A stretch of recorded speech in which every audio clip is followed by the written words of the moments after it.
Hello students, আমি ভোমলদা coaching সেন্টারের পক্ষ থেকে আরেকবার ভোমলদাস ম্যাজিক শুরু করছি। দেখো, আজকে আমি তোমাদের জন্য class 11 Bengali second semester suggestion আমি তোমাদের জন্য নিয়ে এসেছি। প্রত্যেকটাই তোমাদের বড় প্রশ্ন 5 নম্বরের প্রশ্ন পড়তে হবে, আর রচনায় শুধু 10 নম্বর। তোমরা সেকেন্ড সেমিস্টারে বাংলায় 2026 ক্লাস 11-এর এই প্রশ্নগুলি বেশি করে পড়ে যাবে। আশা করি তোমরা 100% কমন পাবে। যেমন ছুটি গল্প থেকে মা, এখন আমার ছুটি হয়েছে মা, এখন আমি বড় বাড়ি যাচ্ছি, প্রসঙ্গ সহ উক্তিটির তাৎপর্য লেখো। পরের প্রশ্ন করে, হঠাৎ একদিন তেলেনা পোতাও আপনি আবিষ্কার করতে পারেন, কোন পরিস্থিতিতে এমন সম্ভব বলে লেখক মনে করেন? এটা তেলেনা পোতা আবিষ্কার থেকে। তেলেনা পোতা আবিষ্কার থেকে আরেকটা প্রশ্ন দিয়েছি, তেলেনা পোতা আবিষ্কার গল্পে গরুর গাড়িতে যাওয়ার অভিজ্ঞতা বর্ণনা করো। এর মধ্যে থেকে একটা 5 নম্বর চলে আসবে। কবিতার থেকে এবার ভাব সম্মেলন কাকে বলে? আলোচ্য পত্রিতে রাধার অন্তরে যে চিত্র ফুটে উঠেছে তা নিজের ভাষায় লেখো।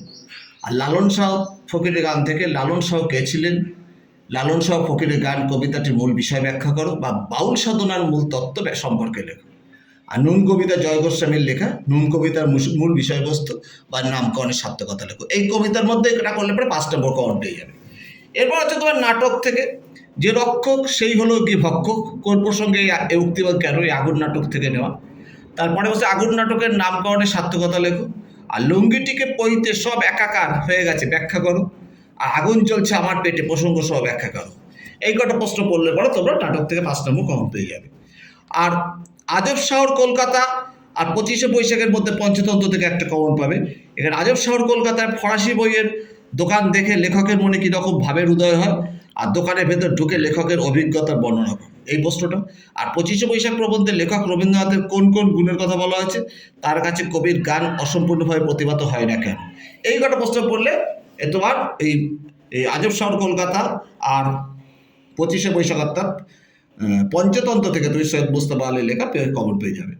আর বাংলা সাহিত্যের থেকে যেটা আছে তোমাদের, সেটার মধ্যে পড়ে বাংলা গদ্যে বিদ্যাসাগরের অবদান, বা ফোর্ট উইলিয়াম কলেজের অবদান, বা কাব্যধারায় বিহারীলাল চক্রবর্তীর অবদান, বা শরৎচন্দ্র চট্টোপাধ্যায়ের সাহিত্য অবদান, বাংলা নাটকে মধুসূদন দত্তের অবদান, দীনবন্ধু মিত্রের অবদান বাংলা নাটকে। এই কটা পড়ে গেলে সাহিত্যের ইতিহাস কমন পেয়ে যাবে।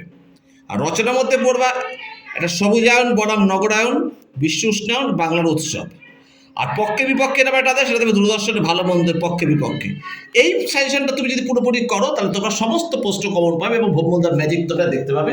আশা করি তোমরা সমস্ত প্রশ্ন কমন পাবে। এই প্রশ্নগুলি পড়ে যাও। আমি ভোমলদা তোমাদের জন্য আমি শুভেচ্ছা কামনা করছি। তোমরা এই সাজেশন সম্পূর্ণ ফলো করো, বেশি করে আমাকে লাইক ও সাবস্ক্রাইব করো। আমি তোমাদের জন্য আগামী দিনে আরও ভালো ভালো ভিডিও আনবো। Tata, by.